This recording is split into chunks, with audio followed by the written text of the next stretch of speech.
ప్రస్తుతము ఆంధ్రప్రదేశ్లో జరుగుతున్న ఎన్నికల సందర్భాన్ని దృష్టిలో పెట్టుకొని భారత్ బచావో నేషనల్ కమిటీ ఆంధ్రప్రదేశ్ చైర్మన్గా ఉన్న సి భాస్కర్రావు గారి గురించి చెప్పిన కొన్ని నిజాలు. ఆంధ్రప్రదేశ్లో చంద్రబాబు నాయుడు పవన్ కళ్యాణ్ ఏర్పడిన కూటమికి ఓటమి తప్పదంటున్న సి భాస్కర్రావు గారు ఈ సందర్భంగా తను మాట్లాడుతూ, రేపు కేంద్రంలో ప్రభుత్వాన్ని దించకుంటే ప్రజలు అయోమయంలో పడి మళ్ళా పాతకాలంలోకి నెట్టబడతారు, చట్టం వచ్చినాక మనం ఏం చేయలేం అంటూ చాలా మంది ఏంటంటే, సరే ఈ యొక్క చంద్రబాబు నాయుడు గత చరిత్ర ఏదున్నా ఇక్కడ ఉమ్మడి ఆంధ్రప్రదేశ్ ఉన్నప్పుడు మన బషీర్బాగ్లో కరెంటు సమస్య మీద ఆందోళన చేస్తున్న కాల్పులు జరిపి కొంతమంది పట్టున పెట్టుకున్న ఈ చరిత్ర ఉన్న అతను 2019లో మోడీ నుంచి వెడుకుంటున్నాడు కనుక ఇప్పుడు కూడా వెడుకట్టుకుని ఉంటే, అలాగే అక్కడ జగన్మోహన్ రెడ్డి గారి పరిపాలన దాదాపు నోరెత్తితే విమర్శిస్తే చివరికి ఫేస్బుక్లో ఆయన విమర్శించి ఆ పరిపాలన ఘాటుగా విమర్శించే వాళ్ళు కూడా రీతిని తీసుకెళ్లి పోలీసుల్లో పడేసి కొడుతున్న ఒక పరిస్థితి, ఒక అరాజక పాలన అక్కడ సాగుతూ ఉంది. కనుక ఇతను మోడీతో పొత్తు పెట్టుకోకపోతే అక్కడ చంద్రబాబు వచ్చేవాడు. దానికి అనుకూలంగా కొంత మేము చంద్రబాబు కాంగ్రెస్ కలిస్తే ఖచ్చితంగా వస్తుంది, దానికి అనుకూలంగా ప్రచారం చేద్దాము అని మేము చాలా ప్రయత్నాలు కూడా చేశాము. అనేక మంది అక్కడ Vadde Somnath X agriculture minister అలాంటి వాళ్ళు కూడా ప్రయత్నాలు చేశాము. మేము రాజ్యాంగ హక్కుల పరిరక్షణ వేదికని మరొకటి కూడా పెట్టాము. కానీ అతను ఎన్డీఏతో అతని కాళ్ళ దగ్గరికి వెళ్ళి మరలా ఎన్డీఏ కూటమిలో చేరాడు.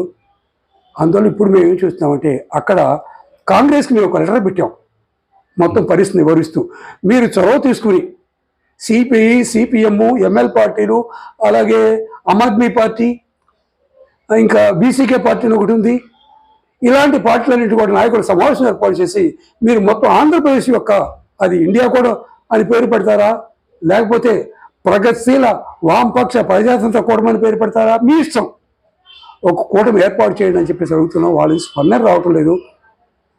మేము రేపు ఎన్నికల్లో ఆంధ్రప్రదేశ్లో కాంగ్రెస్కి, వామపక్షాలకి, దళిత బహుజన పార్టీల నుంచి ఏమన్నా గెలిచేవాళ్ళు ఉంటే వాళ్ళకి మాత్రమే మేము సపోర్ట్ చేయాలనుకుంటున్నాము. అక్కడ ఇండియా కూటమి అభ్యర్థులకు కానీ అలాగే ఈ వైఎస్ఆర్సీపీ అభ్యర్థులకు కానీ మేము ప్రచారం చేయాలని చెప్పేసి అనుకోవటం లేదు. కనీసం ఆంధ్రప్రదేశ్లో ఉన్న 25 ఎంపీ సీట్లలో ఒక 5-6 సీట్లని కాంగ్రెస్కి అనుకూలంగా రావాలని చెప్పేసి మేము కోరుకుంటా ఉన్నాము. దానికోసం మేము ప్రయత్నం చేస్తాము. ఇది ఇవాళ భారత బచావో యొక్క కార్యక్రమం. సి భాస్కర్రావు. ఓకే సార్, చిన్న విషయం సార్, ఎస్బీఐ కేసు మీరు చెప్పిన దాంట్లోనే ఒక చిన్న డౌట్ సార్. రైట్. ఆర్ఎస్ఎస్కు బీజేపీ ప్రభుత్వానికి ప్రధాన శత్రువులు 3 అన్నారు. 1 కమ్యూనిస్టు, 2 ముస్లిమ్స్, 3 క్రిస్టియన్స్ వర్గాలు అని అన్నారు. కానీ గోరక్షణ పేరుతోటి మొత్తం దళితులనే నరికి చంపుతున్నారు. శ్రీరామ్ పేరుతోటి ముస్లింలు ఏ విధంగా ఊచకోత కూస్తున్నారో గోరక్షణ పేరుతోటి దళితులనే ఊచకోత కూస్తున్నారు ఉత్తర భారతదేశంలో. అది మనం చూసాం కూడా. తర్వాత అక్కడ వచ్చిన స్ట్రగుల్ విషయంలో కొంచెం తగ్గితే తగ్గొచ్చు, కానీ ఆ విధంగా చేస్తున్నప్పుడు దళితులు కూడా బీజేపీకి, ఆర్ఎస్ఎస్కు ప్రధాన శత్రువులే కదా, మరి వాళ్ళను ఎందుకు మీరు పక్కన పెడుతున్నారు? రైట్, మీరు చెప్పారు, బాగా చెప్పారు. ఒక 2 సంవత్సరాల క్రితం గోవధ ఆయన దానితో అనేక మంది దళితుల మీద దాడి చేశారు. అప్పుడు కూడా మనం చూస్తే అక్కడక్క ఇష్యూ చూస్తే ఉత్తరప్రదేశ్లో అతను ఫ్రిడ్జ్లో ఒక మాంసం దొరికితే అది గోమాంసం అని చెప్పేసి ఇచ్చేసి అక్కడక్క దుర్మార్గం చంపేశారు. అప్పుడు దళితుల్ని చంపారు, ముస్లింలు పెట్టలేదు, ముస్లింలు కూడా చంపారు. ఓకే, తర్వాత వాళ్ళు అర్థం చేసుకున్నారు. మనం స్టెప్ బై స్టెప్ వెళ్దాం. ముస్లింల మీద, దళితుల మీద కానీ ఒకేసారి మనం దాడి చేస్తే మనం గెలవడం కష్టం. కనుక సిఏఏ, ఎన్ఆర్సి, ఎన్పిఆర్ తీసుకుంటే దానికి మొత్తం దాడి ముస్లింల మీదే, క్రైస్తవుల మీద కూడా కాదు. అంటే వాళ్ళు విభజించి పాలించే మతం ప్రాతిపదికగా విభజించి పాలించనేటువంటి సూత్రాన్ని అద్భుతంగా religious social engineering, not caste social engineering. మీరు ఇంకోటి గమనిస్తే సార్ ముస్లింల్లో కూడా పాచి ముస్లిమ్స్ అని చెప్పిస్తున్నారు, వాళ్ళని దగ్గరికి తీస్తున్నారు. దళితుల్లో కూడా మరలా మోస్ట్ బ్యాక్వర్డ్ దళితులని గుజరాత్లో, ఉత్తరప్రదేశ్లో, బెంగాల్లో దగ్గరికి తీస్తున్నారు. అలాగే బీసీలో కూడా మోస్ట్ అప్రెస్డ్ బీసీల దగ్గరికి తీస్తున్నారు. అంటే క్యాస్ట్ ఇంజనీరింగ్ చేస్తున్నారు, అంతకన్నా బీభత్సంగా రిలీజియస్ ఇంజనీరింగ్ చేస్తున్నారు. కనుక వాళ్ళు ఎంచుకున్న మొట్టమొదటి శత్రువు కమ్యూనిస్టులు కాదు, వాళ్ళు ఎంచుకున్న మొట్టమొదటి శత్రువు ముస్లిమ్స్. ఎందుకంటే పాకిస్తాన్ బూచిని చూపించవచ్చు, ఇవాళ రష్యా బూచినో చైనా బూచిని తేలిక చూపించలేరు, ఈజీగా పాకిస్తాన్ బూచిని చూపించవచ్చు. అందువలనే మేము కూడా ఇవాళ దళితులు పక్కన పడే మోస్ట్ అన్ఫార్చునేట్ మీకు చెప్పాలి ఈ సందర్భంగా నేను బిఎస్పి పార్టీ, బహుజన సమాజ పార్టీని కాంశీరామ్ గారు స్థాపించారు. ఉత్తరప్రదేశ్లో ఒక దశ వచ్చింది. కానీ ఈ రోజున మాయావతి గారి నాయకత్వంలో బిఎస్పి ఏం చేస్తూ ఉంది అనేది చూస్తే, సరే కారణాలు చెబుతున్నారు. ఉత్తరప్రదేశ్లో 2 సార్లు బిఎస్పితో కలిసి ప్రభుత్వాన్ని ఏర్పాటు చేసింది, అది వదిలేద్దాం. మొన్న కర్ణాటక అసెంబ్లీ ఎలక్షన్స్లో బీజేపీకి తోడ్పడింది.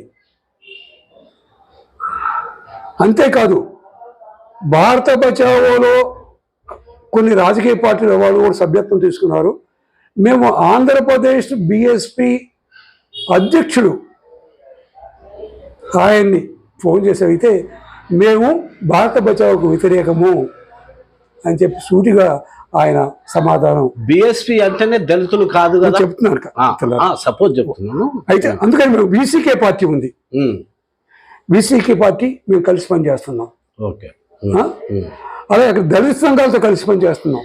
ఓకే, అదే దళిత సంఘాలతో కలిసి పని. అయితే మా ఉద్దేశం ఏంటంటే బిఎస్పి అనగానే అదొక దళితుల పార్టీగా ముద్ర వేస్తున్నారు. దళితులను ఊచకోతకు వస్తున్నా కూడా ఆమె కూడా ఏం చెప్తుంది, అప్పుడు గోరక్షణ పేరుతో దాడులు జరిగినప్పుడు యూపీలో ఇంకా ఎందుకు మీరు బీజేపీతో కలుస్తున్నారంటే నాకు ఇక్కడ నా కోడి పిల్లలను నేను తల్లిలాగా దాచుకోవాలి.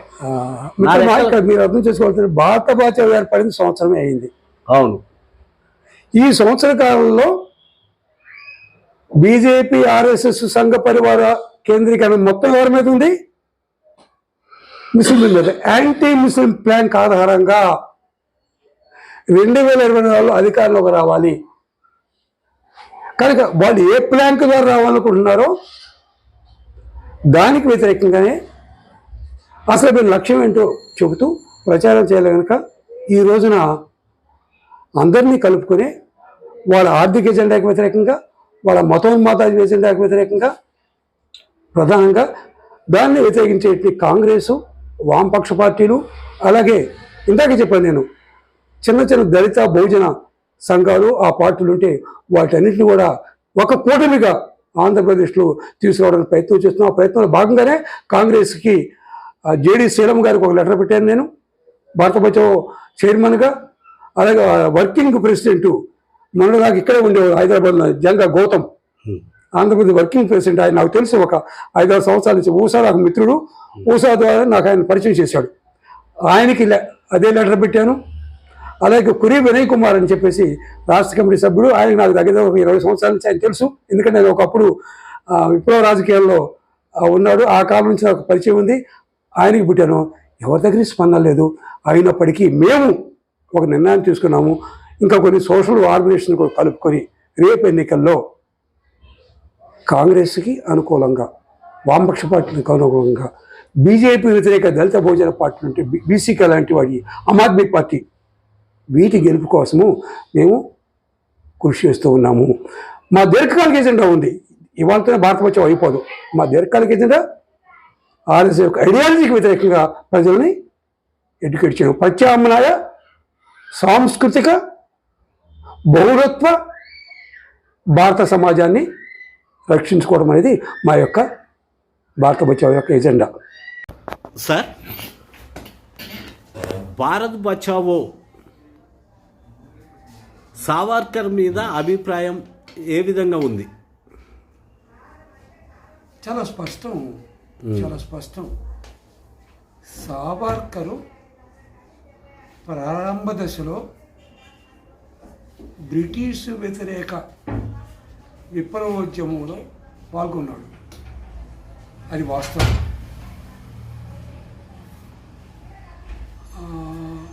అతను చదువుకోవడానికి ఇంగ్లాండ్లో ఉన్నప్పుడే ఆ కార్యక్రమాలు పాల్గొనడం వల్ల అతన్ని ఇండియాకి డిపోర్ట్ చేశారు.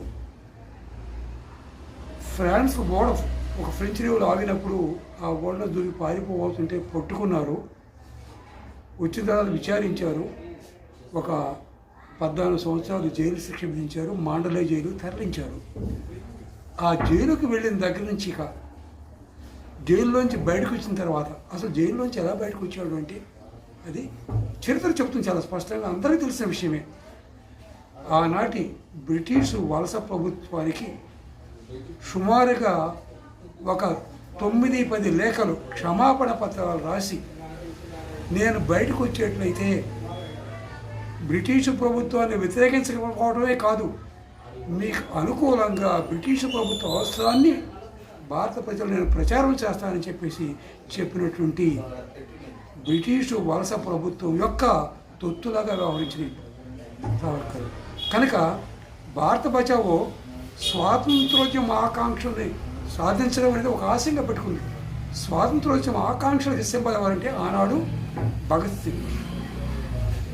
కనుక భారత బచావో భగత్ సింగ్ని గౌరవిస్తుంది. ఆ కోణం నుంచి కూడా సావర్కర్ తిరస్కరిస్తుంది. అంతేకాదు, మహాత్మా గాంధీ లేక గాంధీజీకి వర్ణ వ్యవస్థ మీద సానుకూల ప్రేమ ఉండొచ్చు. అయితే వర్ణ వ్యవస్థ మీద ఆయనకు ఉన్న దాని మీద ఆయనకి అంబేద్కర్ చాలా వివాదం నడిచి ఉండొచ్చు. అంటే రౌండ్ టేబుల్ సమావేశం విషయంలో, అలాగే దళితులకి 2 రకాల ఓట్లు కావాలనే విషయంలో అంబేద్కర్కి గాంధీకి చాలా చర్చ జరిగి ఉండొచ్చు. అంబేద్కర్ యొక్క ఆర్థిక విధానాన్ని కూడా భారత బచావో అంగీకరించకపోవచ్చు. కానీ గాంధీజీ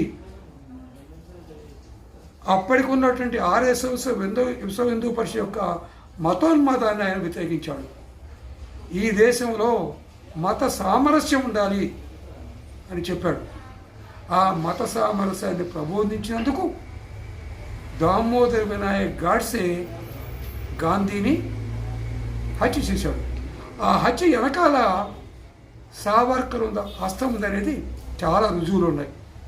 అంటే సావర్కరు మత సామరస్యానికి వ్యతిరేకం. అలాంటి సావర్కర్కి భారత బచావో పూర్తిగా వ్యతిరేకము. భారత బచావో ఈ సావర్కరు ఆర్ఎస్ఎస్లో భాగము. వాస్తవానికి ఆర్ఎస్ఎస్ గురూజీకి గురువులో ఒకడు సావర్కరు. కనుక మేము మొన్న ఒక మీటింగ్లో మాట్లాడుతూ నేను చెప్పాను విజయవాడలో, ఇవాళ ఈ 2024 ఎన్నికలు గాంధీవాదులకి, సావర్కర్ వాదులకి, అంబేద్కర్ వాదులకి, గోల్వాల్కర్ వాదులకి, భారత రాజ్యాంగంలో సామ్యవాదానికి, ఆర్ఎస్ఎస్ కార్పొరేట్ వాదానికి మధ్య జరుగుతూ ఉంది. ఈ యుద్ధంలో భారత బచావో గాంధీ మత సామరస్యవాదానికి, అంబేద్కర్ యొక్క కుల నిర్మూలన, అదే రకంగా ఒక రకమైన సామ్యవాదానికి భారత బచావో అనుకూలము, దానికోసం నిలబడుతుందని చెప్పేసి ఒక మీటింగ్లో స్పష్టంగా భారత బచావో ఆంధ్రప్రదేశ్ తరఫున నేను ప్రకటించడం అనేది జరిగింది. మా రాష్ట్ర కమిటీ ఆ ప్రకటన ఎంతో హర్షించింది. అంటే భారత్ బచావోకు సావర్కర్ మిత్రుడు కాదు, శత్రువే. మిత్రుడు కాకపోవడమే కాదు, శత్రువు. Okay sir. అయితే మన భారత్ బచావో మీటింగులల్లో సావర్కర్ బొమ్మలు అవతరిస్తున్నాయి అక్కడక్కడ. దీనిపైన మీరు ఏమన్నా ఖండన చేయగలరా? అసలు ఆంధ్రప్రదేశ్లో మా తెలంగాణలో అనుకోరా, అలాంటి ఆలోచన వేసమెత్తి కూడా ఆంధ్రప్రదేశ్లో ఉన్న భారత బచావో జిల్లా స్థాయి కార్యకర్త కూడా లేదు. ఇంకెక్కడన్నా జరుగుతుందేమో నా దృష్టికి రాలేదు. జరిగితే అది భారత బచావో యొక్క ఆలోచనకు భిన్నమైంది. Thank you sir. మొన్న సావర్కర్